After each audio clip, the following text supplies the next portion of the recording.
franchement, que T'as pas cherché. d'abord j'ai pas Oui, cherché, voilà, et puis quand bien même est-ce que cherchant, je me pose la question. Peut-être que oui, peut-être que non.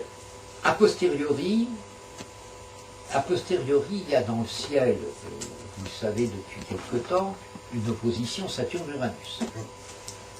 Très schématiquement, mais c'est donc de la caricature.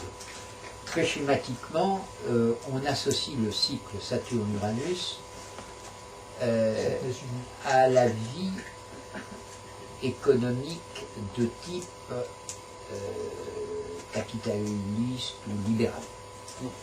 Par ailleurs, on l'associe aussi aux États-Unis, traditionnellement. La conjonction, comme vous devez le savoir, se produit tous les 45 ans. C'est-à-dire, la conjonction Saturne-Uranus se produit tous les 45 ans. C'est-à-dire que Saturne, qui met 29 ans à faire un tour, et Uranus qui met 84 ans, ben on retombe dans l'histoire des deux cyclistes qui partent ensemble sur une piste, et à quel moment vont-ils se rencontrer, au bout de combien de tours de piste? 45 ans. 45 ans le cycle. Qu'est-ce que ça veut dire? En théorie. Moi j'expose la théorie, après on la discute, on est d'accord, on n'est pas d'accord. En théorie, ça veut dire que tout ce qui naît sous une conjonction de planètes lentes, en l'occurrence Saturne-Uranus, va vivre dans le ciel au rythme des aspects que se font ces deux planètes. C'est-à-dire que lorsqu'il y aura sextile, lorsqu'il y aura trigone, on sera dans une phase positive d'expansion, de consolidation, et dès qu'on aura carré, semi-carré, carré ou opposition, on se trouvera dans une phase de crise, d'éclatement ou de crise, de tension. Stricto sensus, ça veut dire que si Saturne-Uranus représente le capitalisme, ou les États-Unis, on se trouve actuellement dans une phase de tension. C'est évident. Alors, me direz-vous, ça tombe bien. En effet, on aurait pu le prévenir, le prévoir autant pour moi. Mais attendez. Mais me direz-vous, objection, qu'est-ce qui s'est passé 45 ans avant, au moment où il y avait la même opposition. Ah oui, ce serait intéressant de savoir. Le livre d'André Barbeau, La Grande Crise de 64-65. En 63. Ouais. Alors on se retrouve en effet 63, 64, 65.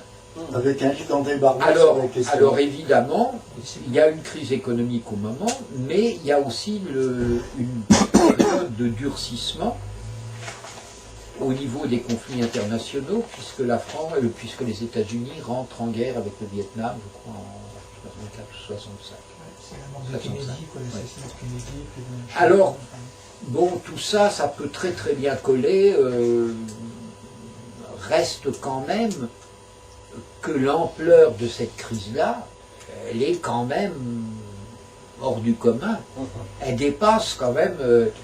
alors, il faudrait peut-être trouver autre chose. Moi, je n'ai pas la solution. Hein. Je dis simplement que si on impute la crise actuelle, je ne dis pas ça parce que ça serait ramener les choses à l'astrologie, si on impose le véritable fond de ma pensée, c'est que la crise actuelle, elle dépend, avant les As, elle dépend du système capitaliste lui-même, qui est un système de merde. Bon, voilà ce que je pense. Alors que là-dessus, les As puissent être des indicateurs, peut-être. Si en tous les cas on l'admet, on n'est pas sorti de l'auberge. Car l'opposition s'est quelque peu défaite, elle redevient exacte le 4 novembre. C'est tout à fait intéressant parce que c'est justement la date des élections Il y américaines. a une rétrogradation, tu Oui, veux oui, dire il y a une rétrogradation et là, de nouveau, l'opposition se reproduit le 4 novembre. Les gentils, oui, mais elle est exacte le 4 novembre. Bon. Alors, Quand Pluton rentre dans le... oui, mais attention, C'est ça qui est important, je n'en tire aucune conclusion. C'est pas parce que l'opposition Non, est mais c'est exacte anecdotique, je veux dire, qu'il y aura... l'opposition... Ne parlez pas trop parce que Jacques me coupe, je suis complètement coupé pour les enregistrements. Pardon, excusez-moi, je n'ai pas vu. Non, Donc, s'il y a une opposition exacte, ça ne veut pas dire que c'est le fait, le summum de l'état de crise. Ça veut dire simplement qu'il faut être vigilant à ce moment-là pour voir si le summum, l'aspect exact correspond à quelque chose de particulier. Point d'interrogation, j'en dis pas plus. Mais c'est pas fini, puisque l'opposition va encore se défaire par le jeu des rétrogradations et va se reproduire, je crois, en mars et en octobre ou en novembre 2009. Alors, c'est le livre, en fait. Je dois faire... Je vais vous faire une toute petite confidence, c'est que j'ai pris le champagne pour décidément entre la vodka et le champagne. Je vais me faire une réputation. Ouais. Mais j'ai pris le champagne avec André Barbeau pour son 87e, je crois, anniversaire. Et 87e anniversaire. Et il a l'air de penser que c'est pas fini. Tout le monde dit la même chose. Oui, oui, mais... Même le Guidam... Et que donc, malgré les injections de bulles d'antiseptiques, les antiseptiques financiers, je crois qu'on est quand même, je crois qu'on n'en est pas quand même sorti. C'est pas Jupiter aujourd'hui qui soutient un peu l'opposition, le Jupiter en Capricorne, les États qui... C'est pas impossible, j'ai pas trop le ciel en tête. Jupiter doit être à 16. Trigone. Il doit être à 16. Ouais. Enfin, je vais faire quelques observations. Oui, allez-y. Vous êtes d'accord avec moi quand même, Didier Gesselin, que il y a beaucoup de réunions qui ont lieu.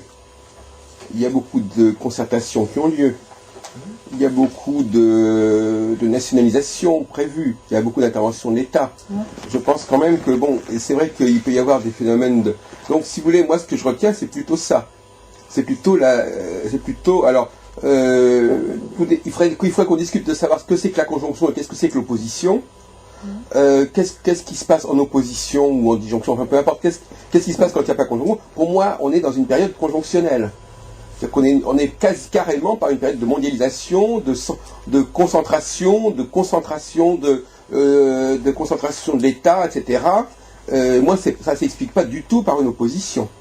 Une opposition, c'est au contraire lorsque chacun va dans son coin, il y a une diversification, une multiplication des agents, ça part dans tous les sens, comme il y a eu effectivement en 89, cher monsieur, qui était pas non plus conjonctionnel. Au contraire, alors cette fois-ci, c'était pas conjonctionnel. En 89, c'était le bloc soviétique qui se démembrait. Là, au contraire, il s'agit de quelque chose qui se concentre et qui se constitue, c'est le renforcement des institutions. Et donc là, c'est intéressant parce qu'on pourrait opposer le phénomène conjonctionnel d'un côté, qui est typique actuellement de ce qui se passe, du phénomène oppositionnel ou disjonctionnel qui a été celui, par exemple, de 1989, avec la dislocation de l'Empire soviétique, etc. Bon, alors je sais que les astrologues disent le contraire. Ils voient une conjonction en 89 avec Saturne-Neptune et ils voient une opposition actuellement avec Saturne-Uranus. Bon, alors ça, c'est un mystère. Hein. Bon, moi, je pense qu'il faudrait quand même s'entendre sur la doctrine de ce qu'on entend par conjonction et opposition. Oui, mais ça, c'est en effet une de vos théories, mais moi, vos théories, je les réfute pas du tout, parce que je ne... Non, mais je demande simplement si vous êtes d'accord sur la notion de conjonction et d'opposition, c'est tout. Je ne les connais pas, le problème, c'est que je ne les connais pas bien, je les connais par nous, surtout... Non, mais on est quand même d'accord que c'est quand même on peut voir de l'opposition. C'est-à-dire qu'on peut évidemment plaquer, puisque vous avez une opposition, vous allez dire, vous allez mettre en évidence tout ce qui est de l'ordre de l'opposition, mais en fin de compte, il y a des éléments conjonctionnels qui sont très puissants aussi actuellement. Ah, mais absolument. Ça vous les expliquer par quelle conjonction, justement? Je dis que la conjonction est en analogie avec, normalement, avec une naissance, avec le début d'un cycle, avec un germe, avec un printemps, en quelque sorte, quelque chose qui naît, qui germe, et que ça amorce un cycle dans lequel, au carré, à l'opposition, il y aura un phénomène, disons, de tension, Attends, je te laisse parler. pour arriver ensuite à un nouveau cycle au moment de la conjonction. Je ne dis que ça. Il faudrait attendre 24 ans pour arriver à la conjonction. Attends. Je peux prendre là. Oui, Moi, je voulais dire que l'opposition a un côté très particulier, parce que l'opposition, c'est une disjonction au niveau de ce qui existait, mais c'est qu'il faut aller dans l'inverse de ce qu'on avait fait, c'est-à-dire qu'on doit complètement tourner. Et donc, c'est pour ça, les deux sont assez conjonctionnels. Mais pour moi, l'opposition est beaucoup plus importante d'une certaine façon, parce que quand on a fait un mauvais chemin, ça oblige. Actuellement, à mon avis, cette crise-là, ça doit être, mais comme toute crise, ça doit être positif. Ça veut dire qu'on a fait des trucs qui amènent à une crise. Donc, la solution, c'est de changer le point de vue pour faire autre chose. Et là, ça devient. Non, mais ça, alors moi, je voudrais répondre, monsieur Durand, que ça, c'est un débat de fond, alors sur les concepts même de conjonction et d'opposition. La conjonction, ce que vous appelez la conjonction comporte aussi cette dimension. C'est-à-dire que dans une conjonction, il y a aussi quelque chose qui se termine et quelque chose qui commence. Donc de toute façon, si on va être dans la dialectique, la vraie dialectique. Pas forcé. Bon, d'accord, mais si vous cherchez une dialectique, si vous voulez une véritable dialectique dans le monde, quelle est cette dialectique? C'est-à-dire si vous cherchez une seule et unique dialectique, vous avez d'un côté les moments où les choses se rassemblent, se concentrent, quitte effectivement à avoir pris conscience de cela, et le moment où les choses se disloquent et se dispersent. C'est ça, la dialectique fondamentale. Donc, ce que vous appelez ça, vous, c'est une nuance de la conjonction. C'est-à-dire qu'effectivement, dans une conjonction, il y a à la fois, en effet, une crise, quelque chose qui se termine et quelque chose qui rentre, mais c'est au même moment que ça se produit. C'est pas avec un délai X ou Y. Alors, C'est pas une crise. il faut se placer à plusieurs niveaux. Au niveau de cette crise, on l'appelle financière. Il faudrait se placer à différents niveaux, financier, économique, social. oui, Donc, absolument. politique, je ne sais pas si je le dis. Absolument, oui. Donc, il faut analyser l'ensemble. Et de toute manière, on n'a pas suffisamment de recul pour savoir si on défait tout en ce moment, si on défait en colmatant, ou si on construit déjà autre chose. Il faudrait construire. De toute façon, au niveau de la conjonction, Donc, au niveau de la conjonction, on est quand même dans une... On n'est pas dans la voyance, madame, à côté, on n'est pas dans la voyance. En astrologie, on n'est pas Moi, je ne suis pas voyante. Non, mais justement, alors, on n'est pas dans la voyance. On est en train de constater des comportements. On n'est pas en train de savoir comment ces comportements, ce que vont donner ces comportements à terme. L'astrologie, elle est là pour déterminer des comportements qui se produisent. oui. Alors autrement, si on n'est Les pas... comportements, c'est pas uniquement des gouvernements qui se promènent Mais si, et qui se rassemblent, ça, c'est pas du tout. Si, Non, non, si. non, attendez. Ah bon, d'accord. Il y a des sociétés qui se défont, il y en a d'autres qui sont en train de se Non, faire. mais là, les gens s'essayent de se rassembler, Donc, ils c'est se pas rassemblent, uniquement votre ils se point de vue. rassemblent, et ils se rassemblent, ils vont ensemble, ils se Il n'y a retrouvent. pas Voilà. que ça, enfin. Bon, écoutez, madame, faites-moi un cours là-dessus, c'est ça. Je ne suis pas trop sûr quand même qu'il y ait que ça quand même. Mais je pense surtout qu'au niveau de la conjonction, à la limite, elle n'existe pas. La conjonction, c'est un instant tout à fait précis où les deux astres sont superposés. Un peu avant, elle n'est pas encore, elle est en devenir de conjonction, et juste après, c'est déjà plus la conjonction. Donc elle porte en elle tous les schémas d'une dislocation qui vont être une dislocation généreuse, porteuse, positive au sextile et au trigone, et plus une dislocation avec des tensions au moment des dissonances. Mais la conjonction en elle-même, elle n'existe pas, ou elle existe à un moment extrêmement fugitif. C'est presque une abstraction, en fin de compte. Parce que avant, elle n'est pas encore la conjonction, et juste après, elle est déjà plus. Ben c'est ça. Vous faites penser, vous savez, à ces Non, fameux, mais c'est déjà ça. ces fameux théorèmes grecs là de comment c'est Achille et sa flèche. On va dire, c'est vous nous offrez là une espèce de paradoxe de Zénon. Mais Non, c'est mais- quoi ça? C'est une plaisanterie. Non, mais c'est quand même ça. Je veux dire que Écoutez, par là- vous la voyez comme ça, moi je la vois Non, pas comme ça je du veux tout. dire par là qu'aucune conjonction, comme aucun sextile, comme aucun aspect, n'existe vraiment. C'est toujours des devenirs d'aspect ou des fins d'aspect Oui, bien qui se sûr. transforment. Et c'est vrai aussi pour toujours- l'opposition. Oui, mais absolument. Bon, alors la différence entre la Je question suis qu'on d'accord. pose, c'est quelle est la différence entre la crise conjonctionnelle et la crise oppositionnelle. Bon, dans un cas, là nous sommes dans une crise conjonctionnelle qui se termine ou qui se manifeste par une forme de rassemblement, et la crise oppositionnelle, c'est qu'au contraire la crise aboutit à la dispersion des énergies, ce qui n'est pas du tout le cas actuellement. Voilà. Oui, mais Jacques, je ne suis pas du tout sûr que vous ayez raison sur le plan du rassemblement des énergies. Vous vous placez... Eh ben on verra. Vous vous placez là sur le plan de quelques pignoufs de chefs d'État qui s'arrogent le droit de représenter le peuple. Je ne suis pas du tout sûr que le peuple aille dans ce sens-là. Alors évidemment, les chefs d'État des pays industrialisés et dits riches va totalement dans votre sens. Mais ça, ce n'est pas le monde. Le monde, c'est aussi le tiers-monde. C'est aussi l'Afrique, c'est aussi les pays C'est à émergents. c'est à l'intérieur de ces C'est pays. aussi la À l'intérieur de ces pays, c'est les aussi- gens qui ont Oui. tout perdu déjà. qui ont tout perdu. Oui. C'est aussi le Parti communiste français, c'est aussi la Ligue communiste révolutionnaire, c'est aussi les mouvements mondialistes qui ne font pas partie de ce rassemblement, croyez-moi. Ce sont les nouveaux pauvres. Le rassemblement dont vous parlez me fait penser aux Il y a besoin d'un gens rassemblement. qui veulent sauver les meubles, qui veulent sauver leur portefeuille, qui veulent sauver leur fric, alors que le bateau coule. C'est une Et agitation moi, je ne suis pas sûr que ça soit le rassemblement. momentanée. Eh bien justement, mon cher, voilà une belle prévision. Alors voilà une belle prévision. De même que, alors bon, justement, bon, l'avenir le dira, qui a raison à ce niveau-là. Je Voilà. n'ai pas fait de je n'ai pas fait de Tout le monde, prévision. quand même, tout le monde est au moins d'accord sur un truc, à mon avis, c'est qu'on veut s'en sortir. Le problème après, c'est qu'il y en a qui veulent s'en sortir, comme tu dis, par ceci, cela, etc. Mais tout le monde veut le sortir. Mais Un jour, il y avait... Mais les ouvriers pour rien ne veulent pas s'en sortir, ils s'en foutent de la crise. Enfin, vous êtes bien d'accord qu'il y a l'étatisation actuellement. Il y a Non, mais attends. Les ouvriers qui n'ont rien, ou les classes moyennes qui n'ont pas grand-chose, la majorité des Français qui n'ont pas de compte en banque ni d'action se foutent totalement de la crise. Par contre, ils se foutent beaucoup moins de la...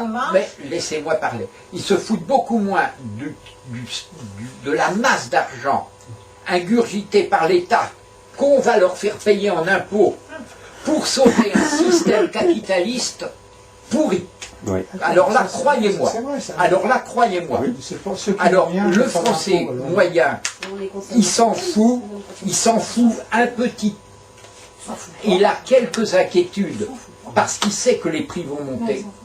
Mais par contre, pour leur portefeuille boursier, la majorité des Français n'en font. Mais ça, c'est sont pas marginal, les Oui, voilà, ça portefeuilles. c'est une partie, mais Il y a C'est pas la que ça. crise les économique ouvriers qui qui attend tout travaillent, le ils n'ont monde. pas envie de Il y a perdre pas- leur emploi, de se retrouver carrément au chômage. Donc ils s'en foutent pas du tout parce qu'il y en a pas mal qui vont Enfin, Mais je ne suis pas sûr que... Moi, je n'ai pas d'idée là-dessus. Je n'ai pas du tout l'idée. Je n'ai pas d'idée... Vous me laissez parler. Je n'ai pas d'idée là-dessus. Je n'ai pas de remède miracle. Je me pose simplement une question. Et je me dis, si l'État sauve les banques, pourquoi pas, après tout, pourquoi pas, qu'il le fasse payer par ricochet par des impôts aux Français, ça va de soi, parce qu'il faudra bien que quelqu'un paye. Je me dis quand même que si on sauve les banques, il faut des contreparties. Et que les contreparties, c'est au moins que l'État n'étatise pas, mais nationalise. Parce qu'il n'y a aucune raison de financer des choses si l'État n'en est pas le maître et le propriétaire. On ne va pas faire des cadeaux aux banquiers qui, depuis des décennies, des décades en tous les cas, amassent de l'argent, se font des parachutes d'or au mépris De l'emploi. de leurs clients, de l'emploi, de leurs ouvriers, sans prendre un droit de regard. Ça me semble, et même sans carrément prendre le pouvoir, c'est-à-dire sans nationaliser. Ça va de soi, ça me semble moral. Mais je suis pas Ça me semble moral. Bon, ça me semble moral. Il y a quelques jours, la semaine dernière, je crois, il y a eu un truc dans le Monde, toute une page du Monde, justement, il y avait un économiste américain qui analysait très bien la situation. Il disait effectivement qu'il faut aller dans un sens, justement, plus social, enfin, de prise de conscience, ou un truc au contraire plus directif, etc. Pour l'instant, ça peut complètement basculer sur un truc où ça va être les plus riches ou tout ce qu'on veut, enfin bref, qui vont prendre le truc et ça devenir très très dur pour tout, ou alors ça va au contraire. Alors, Mais justement, c'est à l'astrologue de répondre à cette question. C'est justement qu'il intervient, l'astrologue. Par rapport à une situation qui est ambiguë et qui est ambivalente, dans quel sens l'astrologue pense-t-il que les choses vont évoluer? vous connaissez mon point de vue, Jacques, là-dessus. C'est que l'astrologue, il n'a pas tous les pouvoirs. Je crois que ça peut être un éclairage parmi 10, 15, 20, 30 autres éclairages. Là, l'astrologue a un point de vue sur les choses. Et un point de vue de conseil sur les choses, mais il n'a pas la vérité, il ne détient jamais la vérité absolue. Jamais ça peut être un pape ou un Moi, gourou. je dirais que l'astrologue ne voit jamais rien venir. Ça, je l'ai constaté dans le passé, je le constate aujourd'hui, et je pense que ça sera toujours le cas. Je ne suis pas loin de penser comme vous. Bon. Je pense que Barbeau voit un peu mieux, mais il ne voit pas tout non plus. Moi, je peux dire un truc, parce que bon, d'autres l'ont fait, mais moi, c'est sûr que je l'ai fait il y a quelques mois, bien avant la grosse crise. Hein. Je m'étais toujours dit, bon, il faut attendre le monde, on voit comment il va à volo, etc. Hein. Il n'y a pas de volonté, il n'y a aucune volonté du bien d'ensemble de tous les ceux qui ont le fric et de ceux qui ont le pouvoir. Attends, oui, mais je sais. Hein. Donc, je dis, bon, quand Pluton va arriver en Capricorne avec Saturne en Vierge, là, ça va commencer à déménager. Bon, le début de la crise va commencer à déménager, hein, quand Pluton a commencé à rentrer après. Hein. Et à mon avis, là, parce que là, il y a forcément... Le monde est placé devant un cas où il faut qu'il choisisse de faire les choses qui vont. Mais je voudrais revenir un petit peu à la question de... Alors comment il le fera, après ça dépend de son libre arbitre. Hein. C'est ça le problème. Je voudrais revenir un petit peu à la question de Jacques, de cette centralisation, en quelque sorte, de cette concentration. Moi, je ne suis pas sûr du tout. Je ne suis pas sûr du tout qu'il y ait concentration en ce moment. Au contraire. Moi, je crois que le monde actuel est prêt à éclater, comme une bombe. Moi, je le pense. Moi, je répondrais que l'éclatement se fera, justement, lors de la disjonction. Et je pense, et c'est ce qui me fait, d'ailleurs, beaucoup mal, parce que je pense qu'actuellement, on va donner un fric fou à toutes les banques. Moi, j'espère qu'il y a un centralisme de l'État qui va reprendre tout ça, mais je n'y crois pas. Je crois qu'au contraire, ça va se parcelliser entre d'autres banquiers, ou entre les petits qui deviendront gros, mais je crois qu'il va y avoir une atomisation. De toute façon, cher Didier, on finit toujours par avoir raison, parce qu'il suffit d'attendre quelques années pour que la situation se renverse. Oui. Donc, moi, par exemple, ce que je dis aujourd'hui, je sais pertinemment que dans 3 ans, puisque moi je fonctionne par période de 3 ans et demi, dans 3 ans et demi, on aura le choc en retour.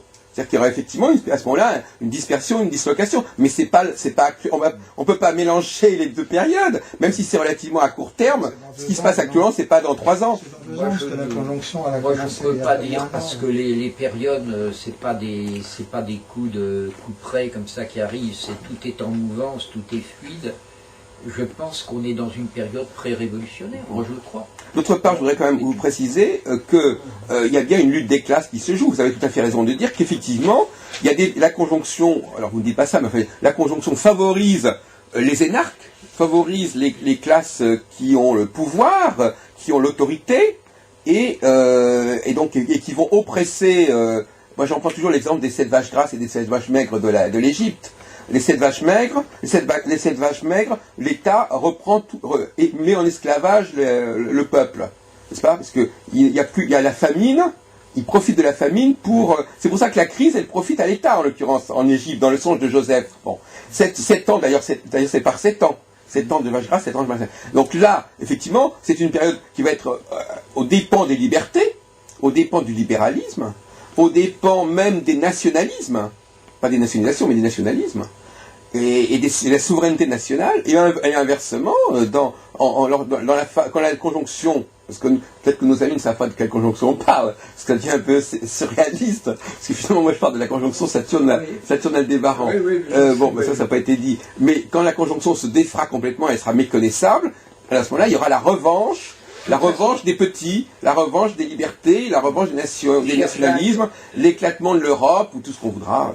Ni vous, ni moi, ni personne ici n'a raison avant que les faits arrivent. Ouais. C'est les faits qui donnent raison à nos propos actuels. Oui, mais tout à l'heure, vous disiez que ça ne prouvera pas l'astrologie de toute façon. Vous dites que même s'il y a des faits, non, donc vous dites même les faits ne prouveront rien, en fait. Non, mais moi, à la limite, si.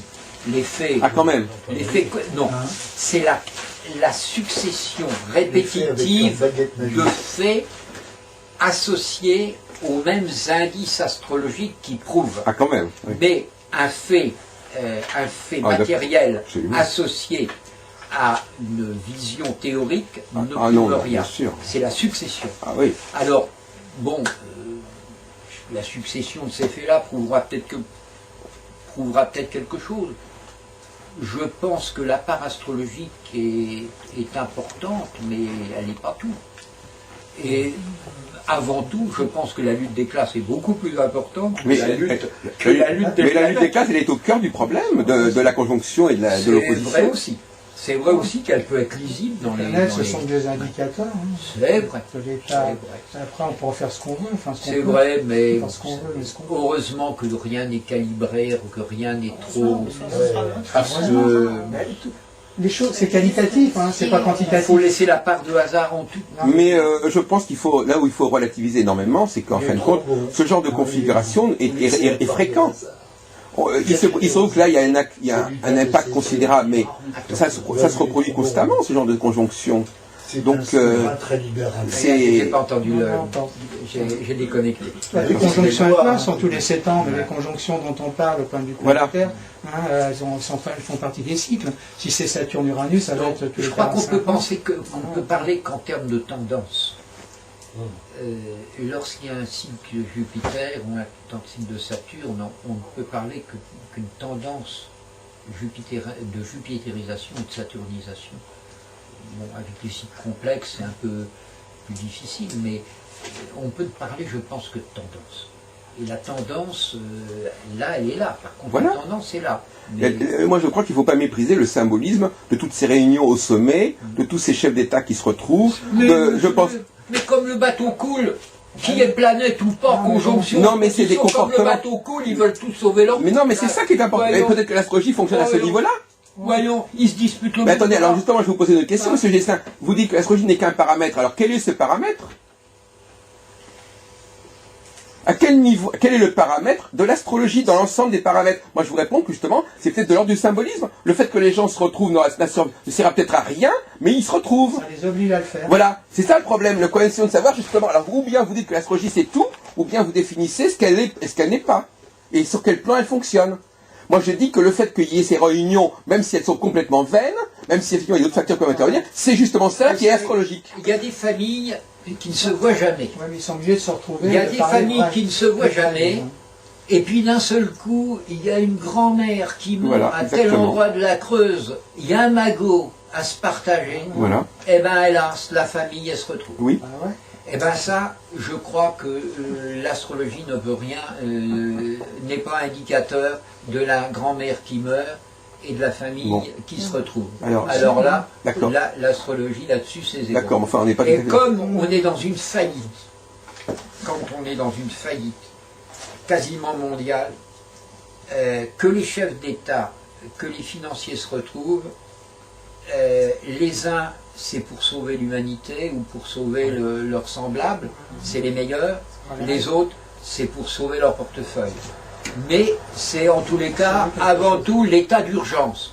Et je crois que les astres ont relativement peu de part là-dedans. Par contre, il y a eu une crise qui est montée, qui était certainement signifiée par la mécanique céleste. La crise est montée jusqu'à un point paroxystique qui fait qu'ils sont obligés de se retrouver, c'est tout. Bon, on est bien au moment de la descriptive de Barbon en ce moment-là. Hein.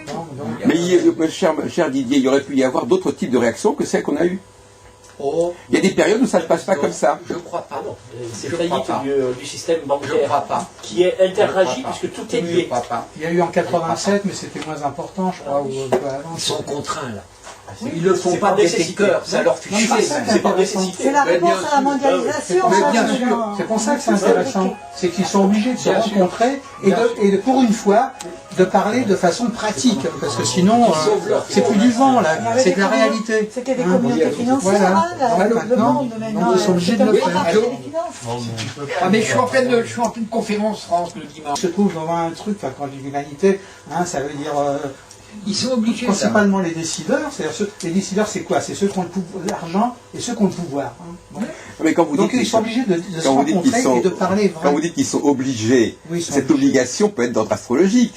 Ça devient compliqué, ils sont Non, obligés. peut être indiqué astrologiquement. mais elle l'est, hein. Et puis d'autre part, est-ce que ça n'est pas une occasion en or pour ceux qui justement veulent contrôler les situations, et notamment pour le Léviathan étatique, Ouais. de reprendre les choses en main?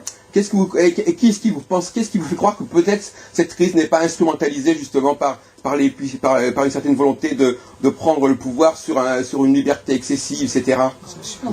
Alors obligé, pas obligé, là, le mot obligé, d'ailleurs dans la bouche d'un astrologue, il n'est pas contradictoire. L'astrologie peut obliger les gens à faire des Non, choses. mais on peut se poser la question, parce que voyons, qui obligeait les Américains, hein, à prêter comme ça, sans tenir compte, en sachant, enfin, sans C'était tenir une compte. réponse à une Peut-être- crise économique peut-être qu'ils pour savaient- faire repartir une machine. Oui, mais peut-être qu'ils savaient très bien aussi, enfin, le risque, ils devaient le connaître. C'est-à-dire que si après, plus personne peut rembourser, hein, si tu prêtes, etc., forcément, Oui, après le mais système, il y avait une cool, croissance, donc hein. ça Non, mais ça d'accord. posait pas Mais non, mais à mon avis, ce qu'on aurait dû faire, aux États-Unis, comme c'était un truc financier, enfin, de maison, hein, dire, bon, de toute façon, il va plus rembourser, c'est vous qui avez prêté. Donc maintenant, tous ceux qui ont fait un prêt pour avoir leur appart leur appartient. Ce qu'ils vous ont payé, d'accord, mais ils vous paient plus rien. C'est à eux, Oui, c'est pas et vrai. puis voilà. Alors là, Ça désendette les gens. là, ça aurait C'est fait ce des que fait- trucs. c'est ce que font les Américains un peu plus Mais maintenant. non, c'est pas ce qu'ils font. mais je voulais vous poser- Ils renflouent. Non, les gens, ils continuent Si, parce qu'ils vont racheter les appartements des gens. Eh ben au oui, prix, mais non, mais ils ça va. ont qu'à leur laisser leur appartement. Non, mais c'est. Ah, non, Mais je voudrais vous poser la question, monsieur Gesselin, il y a eu au cours des 10 dernières années, il y a eu des occasions pour l'Europe, il y a eu d'autres occasions de s'unir qui n'ont pas été saisies, voyez-vous. Oui. Il y a eu d'autres crises qui ont eu lieu qui n'ont pas été saisies. J'ai pas C'est trop envie de parler là, je suis fatigué. Non, vous comprenez ce que je veux dire? J'arrive à la fin Il y a de eu ça. d'autres, l'Europe. Monsieur Agro, ne le mettez pas, ça, vous gardez ça pour vous, Oui, parce oui. que je vous avais dit. Je le prends et je donnerai les deux. Non, parce que, attendez, moi aussi j'ai préparé. Allez, je- Est-ce que Donc, la question est de savoir, si j'ai bien compris un peu le déroulement de notre débat, si ce qui est important, si vous avez tendance à privilégier dans une configuration la nature de l'aspect, puisqu'apparemment, ou bien si finalement c'est la nature des planètes qui va déterminer le type de situation. En vérité, je ne vais pas privilégier ni la planète ni l'aspect. Car la planète est primordiale et l'aspect est primordial. Et c'est la fusion, c'est la jonction, c'est le cocktail, c'est l'amalgame des deux qui va être important. Il y a une sorte de classification des planètes, c'est ça? Alors par contre, ce que je peux vous dire, c'est que au niveau de l'unité, de la globalisation, c'est Jupiter et Vénus, Voilà. peut-être même le Soleil, car le Soleil est un centre, c'est le centre du système solaire, et toutes les planètes, depuis les plus proches Mercure jusqu'à l'extrême limite Pluton, sont soudées en quelque sorte, font corps, sont globalisées par ce Soleil. Donc, facteur d'unité, le Soleil, Jupiter qui englobe, Vénus qui est consensuelle, et Neptune aussi, l'ouverture de Neptune. Par contre, face à ces planètes il y a Uranus, qui lui va être un facteur d'explosion ou d'implosion, en tous les cas d'atomisation. Et actuellement, dans le ciel, on a une opposition non pas d'Uranus, parcellisation, atomisation, à des astres de globalisation, mais on a quand même une opposition d'Uranus à Saturne, qui représente les structures, les armatures, l'architecture, le squelette. Et je pense qu'actuellement, on est dans un processus d'éclatement, d'implosion d'une structure. Ce qui ne veut pas dire que la structure va exploser, ça veut dire qu'elle est en risque d'exploser. Est-ce que Saturne, la structure, la digue, va être assez forte pour résister à Uranus, ou Uranus va-t-il faire péter cette digue-là? C'est ça le problème. Ça, je ne peux pas y répondre. Je pense aussi qu'il y a une autre dialectique là-dedans. C'est que Saturne représente le monde ancien, la tradition, le monde ancien, et qu'Uranus représente le nouveau monde.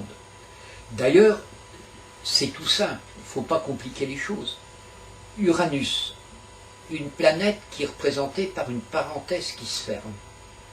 On ferme la parenthèse. C'est-à-dire qu'on claque la porte au passé. Fini le passé. Uranus, une parenthèse s'ouvre, on s'ouvre vers l'avenir. Le sigle d'Uranus est représenté par une petite barre horizontale qui rejoint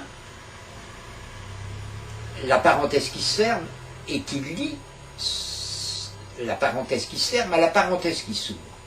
C'est donc qu'il y a une espèce de lien entre le monde ancien et le monde nouveau, mais, hélas, ou tant mieux, là, le lien est brisé par le couperet vertical du sigle d'Uranus. Ça veut bien dire qu'Uranus est une planète de rupture, de changement, et qu'il s'oppose littéralement à la tradition saturnienne. Actuellement, dans le ciel, on a la nouveauté uranienne, le modernisme, la nouveauté, le nouveau monde, les espoirs, les projets qui s'opposent aux vieilles structures. Alors, c'est de la même façon, je ne sais pas si Saturne aura le dernier mot ou si c'est Uranus qui aura le dernier mot. Et où est-ce que vous mettez Pluton dans cette dialectique alors? Je ne parle pas dans ce cas précis. Vous le mettez du côté d'Uranus ou du côté des planètes de Saturne ou Jupiter? Parce qu'on a l'impression que Uranus est tout seul. Non, c'est très intéressant. Ah non, il n'est pas tout seul.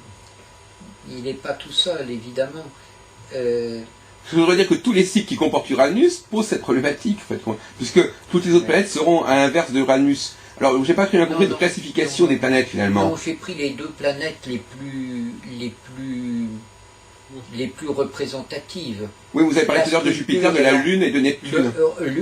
Jupiter, l'antistructure, dans le dernier exemple, Jupiter, Saturne, la structure, Uranus, l'antistructure, Saturne, l'ancien, Uranus, le nouveau.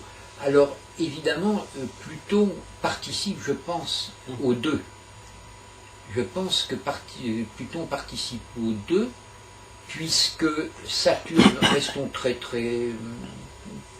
au niveau du sol, Saturne c'est une faux, il y a donc un côté restrictif, castratif, il y a le coup de faux. Pluton c'est la mort symbolique, donc il y a une parenté là-dedans. Uranus et Pluton, il y a aussi une parenté, puisque les deux sont des planètes de changement. Oui. Sauf que le changement plutonien est un changement profond, lourd et lent. C'est de l'ordre symbolique, comme ça, de cette chenille qui meurt, qui devient chrysalide, et puis je ne connais plus trop mes sciences naturelles, mais quelques jours ou quelques semaines, ou quelques mois après, se transforme. Alors qu'Uranus, il n'y a pas cette notion-là. Uranus, c'est tout de suite. C'est l'éclat. Il y a un très beau poème de Cossimon, de Jean-Roger Cossimon, sur la mort, où il dit la mort, c'est l'éclat vif du sabre. Eh bien, Pluton, c'est un peu... Uranus, c'est un peu l'éclat vif aussi du sabre. C'est-à-dire qu'il y a la rapidité. Mais que penserait André Barbeau de vos propos? Je ne sais pas ce qu'il en pense. Parce que André Barbeau, enfin, son analyse de concentration planétaire ne va pas du tout dans cette direction-là. Il ne tient pas compte de la spécificité des planètes. Il considère qu'il y a une concentration des planètes, une dispersion des planètes. Il ne s'intéresse pas... Non, je ne parle pas des cycles Saturne-Neptune, mais dans la concentration des planètes, la nature de la planète n'intervient pas dans son diagramme, en aucune façon. Non, dans les diagrammes, non, mais dans toutes les conversations privées, je l'ai jamais Oui, mais quand il fait ses diagrammes, il dit, voilà, il y a une distance extrême entre les planètes lentes. De toute façon, je ne peux pas vous dire ce que penserait André Barbeau, il faudrait lui poser la question lui-même, car d'abord, André est mon ami, mais je ne pense pas forcément comme lui, et lui ne pense pas forcément comme moi. Oui, c'est original. Et en tous les cas, je serais plus heureux de pouvoir penser comme lui que comme je pense moi, parce qu'il a une expérience et un pointu que je n'ai pas. Mais comme je suis avec André Barbeau, on parle de la vie.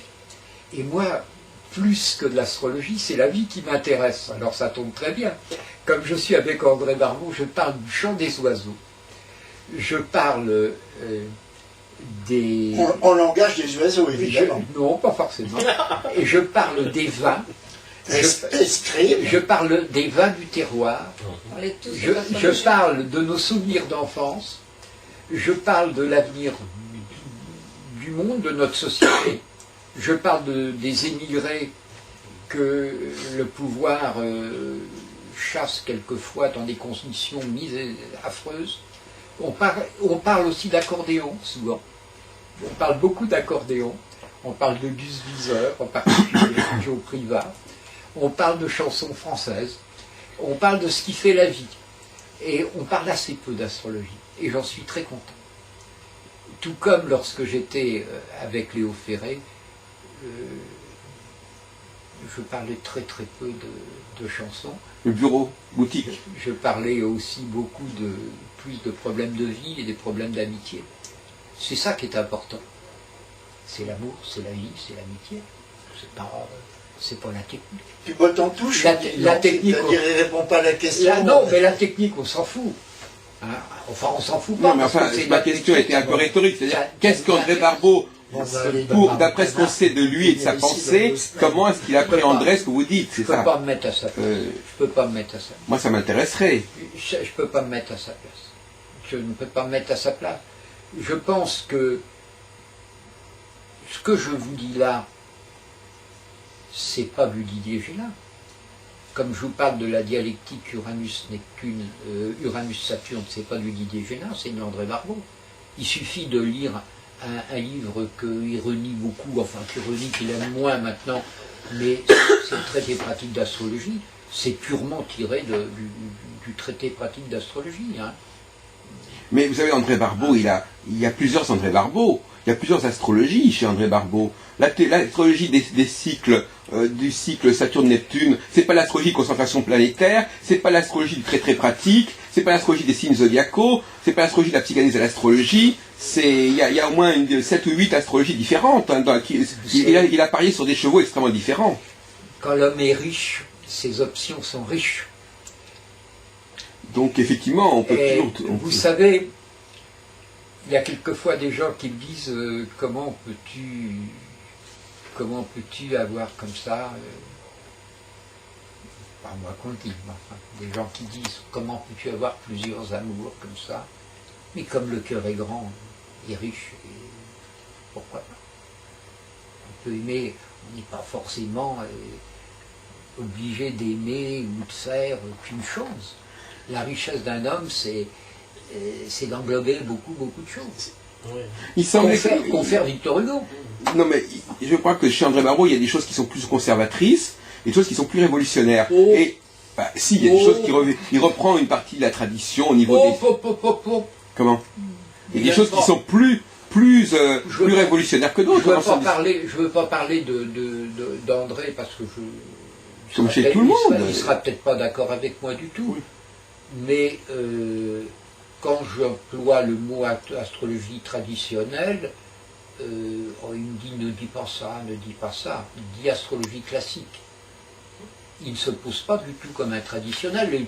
Non, mais c'est pour ça que je dis qu'il est. Et je crois qu'avec un ascendant Verseau et un Uranus à l'ascendant, la tradition. Non, mais c'est pour ça que je dis qu'il y a une partie révolutionnaire dans sa démarche qui aboutit justement à ne pas tenir compte. Enfin, peut-être que ce qu'on retiendra de son travail. Il est beaucoup plus révolutionnaire que conservateur. Oui, c'est pour ça que je vous dis que la partie révolutionnaire ne va pas dans le sens de ce que vous dites, c'est plus quelque part effectivement la tradition. Bon, le fait de mettre en avant les aspects comme étant, par exemple, l'aspect conjonctionnel, l'aspect d'opposition, c'est ça qui est déterminant, ou l'aspect de dispersion ou de concentration, c'est ça qui est déterminant. Bon, ça c'était l'apport d'André Barbeau dans les années... C'est l'apport d'André Barbeau de l'astrologie mondiale. Vous allez dans une autre direction, apparemment. Non, j'essaie de faire une liaison entre la nature de la planète et la démarche d'André, qui est une démarche en effet dynamique et cyclique. Voilà. Vous essayez de trouver une sorte de... Mais avec beaucoup moins de compétences, parce que je vous dirais que la mondiale, moi je m'y intéresse très peu. Hein. Je ne suis pas un spécialiste. Je suis pas un spécialiste de mondial du tout. Hein. C'est pas mon truc. Non, mais le problème que vous soulevez est très intéressant, parce qu'en fin de compte, les astrologues sont toujours là à se demander qu'est-ce qui est important. Est-ce que c'est la planète? Est-ce que c'est l'aspect? Est-ce que c'est la maison? Est-ce que c'est le domicile? Et ça vacille et ça bascule constamment. Non, c'est tout. C'est un ensemble extrêmement vaste. J'avais fait la Fédération belge m'avait demandé de faire un séminaire sur la dominante, sur les dominantes en général dans un thème, et j'avais fait ressortir les différentes dominantes d'un thème. La dominante céleste, la dominante en signe, la dominante en terrestre, la dominante en maison, la dominante planétaire qui est la dominante en planète, la dominante en aspect, la dominante élémentale. J'avais un petit peu hiérarchisé ça en pensant comme André le pense, du reste, beaucoup maintenant ont l'air de le penser quand même, que la planète prime sur le reste. Donc la dominante planétaire est fondamentale, c'est André, hein, il suffit de lire les 4 éléments d'André. Mais j'avais terminé en disant que ce qui était important, en fin de compte, c'était la dominante des dominantes. C'est-à-dire que dans tout ce faisceau de dominantes, dominante terrestre, dominante céleste, dominante planétaire, dominante élémentale, dominante aspectuelle, il y a une synthèse à faire là-dedans. Et il y a toujours possibilité de faire une synthèse. Je m'explique. Vous avez dans un thème une dominante saturno-martienne, pour être simple. Vous me direz, il n'y a rien de commun. Entre Saturne, l'inhibition, et Mars, l'impulsion, il n'y a rien de commun. Et bien moi je vous dirais quand même si. Et le si, c'est le sec.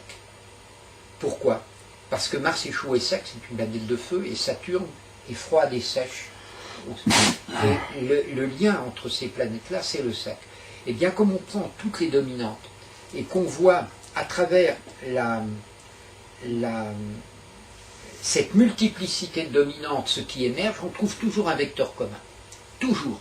Et c'est ça la dominante des dominantes. Et c'est ça qui est intéressant.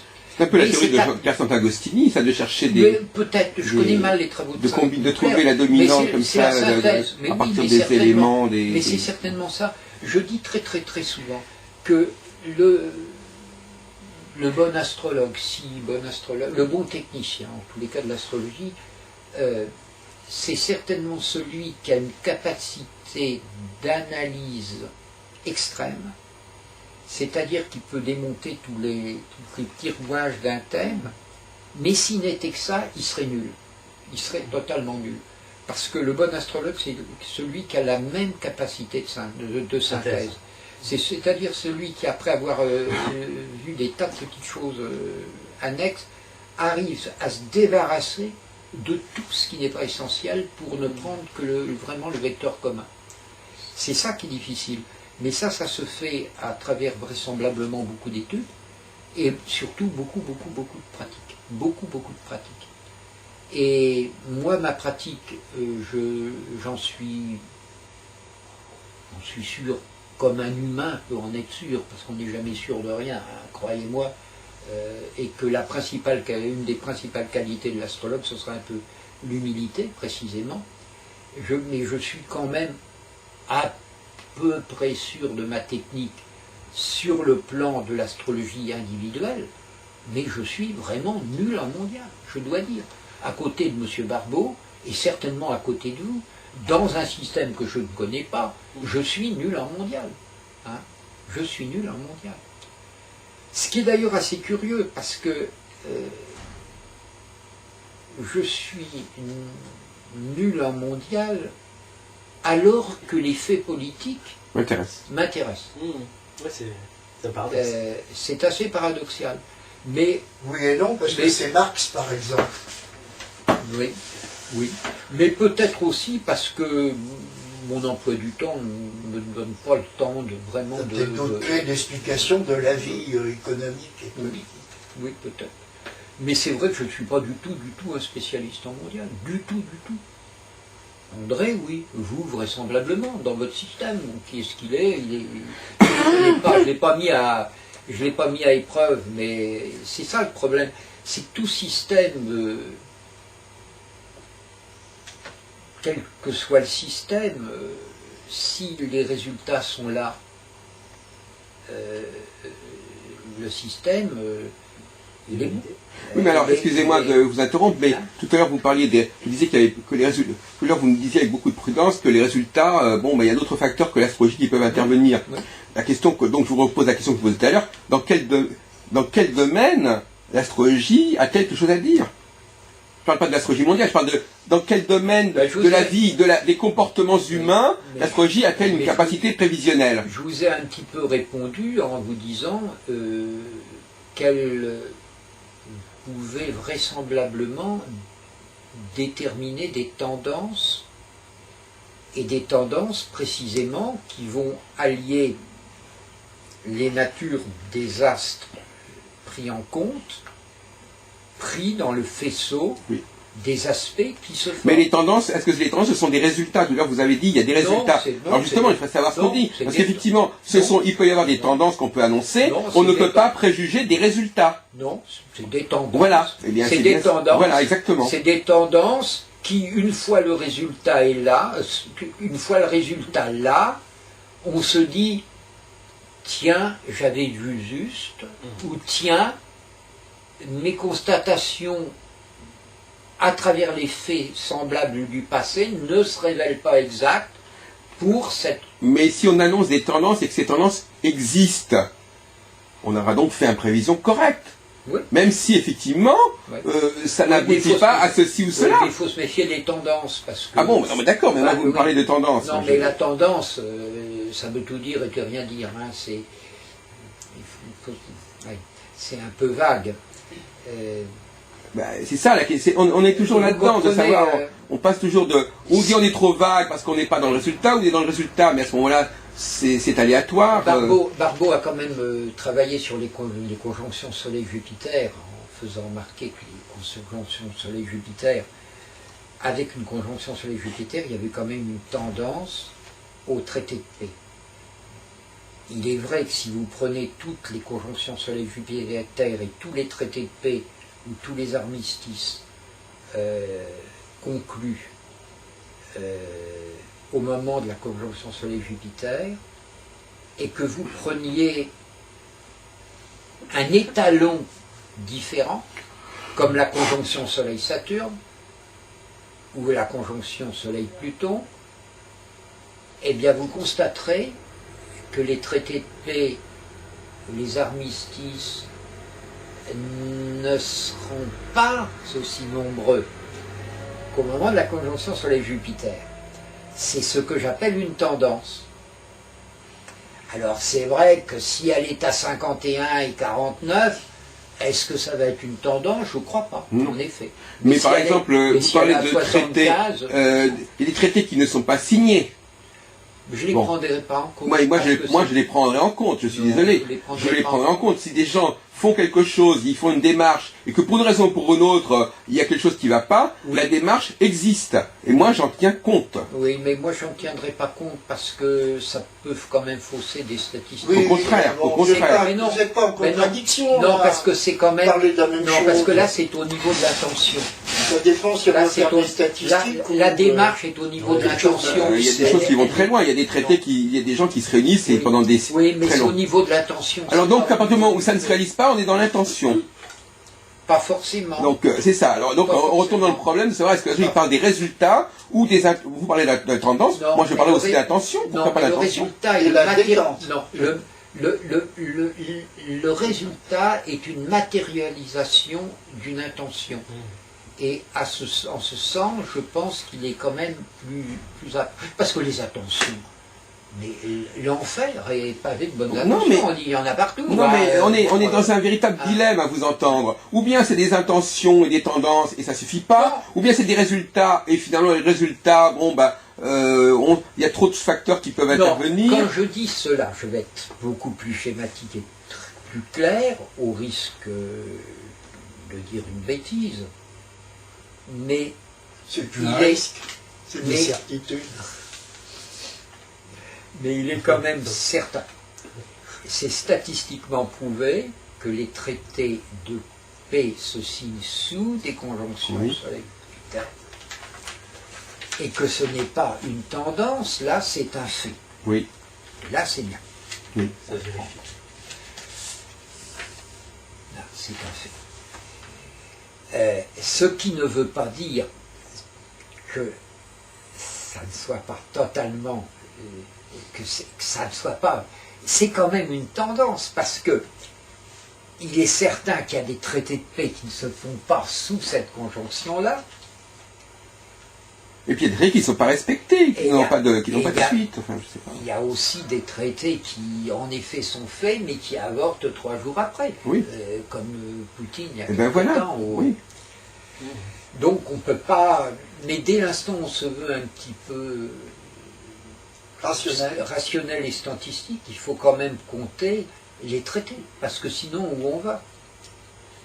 Pour l'historien, vous savez, pour un historien de formation, il y a eu, vous savez, il y a eu beaucoup de tentatives. Notre ami, là, Claude Rubel, qui est également historien, ne contredira pas. À l'école, on ne retient que les choses qui se sont terminées et qui ont abouti. On ne retient que les révolutions qui ont réussi, etc. Mais il y a eu aussi des révolutions qui n'ont pas abouti, qui ont été très loin mais pas suffisamment loin. Bon, tout ça, ça fait partie de l'activité humaine. On ne peut pas réduire l'histoire uniquement à ce qui aboutit. Il y a les tentatives, les intentions, les tendances sont très importantes. Et à mon avis, l'astrologie, elle est dans ce domaine-là. Et vous parlez de statistiques, là, justement. Si on ne compte en statistiques que les cas où les choses aboutissent, on n'arrive pas à des statistiques très significatives. Par contre, si on inclut aussi tout un ensemble de positions, de rassemblements ou au contraire de dislocations, enfin, je veux dire, si on définit un certain type de tendance et qu'on voit jusqu'à quel point cette tendance est forte, dans certains cas, bien sûr, ça va concrétiser, dans d'autres cas, ça ne va pas se concrétiser, mais ça sera quand même observable. Oui, mais Il y a beaucoup de choses qui sont observables et qui ne sont pas finalisées. on rentre quand même dans le domaine du subjectif. 68, mais 68. On rentre dans le domaine du oui, on rentre dans le domaine Voilà. du subjectif. Comment ça, du subjectif? On vous dit tout à l'heure, par exemple, on peut calculer le nombre de gens qui se rencontrent, oui, on peut mais- calculer le nombre de rencontres internationales qui sont organisées, ça c'est pas du subjectif, Mais c'est de l'observation. non, c'est ce que j'allais vous dire, c'est exactement l'exemple que je comptais prendre. On est dans une tendance totalement subjective. Mais oui, prenez les grandes manifestations lors des grèves et voyez les chiffres du ministère de l'Intérieur et voyez les chiffres des syndicats. C'est multiplié par 10. Oui, enfin c'est... Oui, Donc, quelle est la réalité de Quel chiffre allez-vous prendre? Celui du ministère de l'Intérieur ou celui de la CGT? C'est totalement le domaine du subjectif. chacun ramène le drapeau à soi. Non, mais On a 3000 personnes, on est content parce que l'année d'avant on en avait 2500 d'après les chiffres de l'intérieur. Ça ne veut plus rien dire. On est dans un millimélo de chiffres. C'est ça. Moi je suis d'accord sur votre pensée, parce que votre pensée est vraie. Tout mouvement, toute intention est à prendre en compte autant qu'un résultat. D'ailleurs, comme on aime une femme, on n'est pas obligé de se marier au bout, si vous voulez. Si le mariage est la concrétisation, bon, bien sûr que vous avez raison. Mais sur le plan de l'observation pure et simple, c'est pas quantifiable. Mais si, c'est tout à fait quantifiable, dit Gesselin. Quel chiffre allez-vous prendre? Mais on peut tout à fait, un historien peut tout à fait quantifier le nombre de révolutions, ou de tentatives de révolution, ou de tentatives d'assassinat. Par exemple, quelle est la différence entre... Regardez, je vous donne un exemple typique. Quelle est la différence entre l'intention de tuer Kennedy et le fait qu'il ait été tué? Est-ce que vous pensez qu'à partir du moment où il n'aurait pas été tué, le processus n'aurait pas existé pour autant? Vous pensez que le processus n'existe que parce qu'il y a eu effectivement l'assassinat et parce qu'il est mort réellement? Vous pensez que c'est parce que c'est ce petit truc qui a fait que la balle aurait pu tomber un peu plus loin, un peu là, c'est ça qui fait que l'astrologie existe ou pas? Je suis désolé, c'est le fait qu'on ait tiré sur le président, c'est le fait qu'on ait fait un complot contre le président, c'est pas le fait qu'il soit mort ou pas mort. Or, on nous retient souvent dans les livres d'histoire que les gens qui sont morts. Henri II, par exemple, Henri II, il a été tué en tournoi, il aurait pu aussi bien ne pas être tué en tournoi, mais le problème aurait quand même existé. Il y a beaucoup de choses dans ce que vous dites. Il y a des résolutions qui sont le fruit du collectif. Il y a des assassinats politiques qui ne sont pas le fruit du collectif. Des tentatives d'assassinat aussi. Oui, mais c'est pas forcément le fruit d'un... On peut les comptabiliser, les tentatives d'assassinat. Ça peut être le fruit de résultant oui, mais aussi d'un fou, d'un psychopathe. Oui, mais c'est aussi réel que l'assassinat lui-même. C'est aussi réel, mais c'est moins à prendre en compte parce que c'est pas représentatif d'un individu. Ça a eu moins d'effet. Quand l'intention ne sait pas, quand ça n'a pas abouti, ça a moins d'effet. Mais là, au niveau de la pulsion, au niveau de l'intention, elle est là et elle est observable. Ouais. Ouais.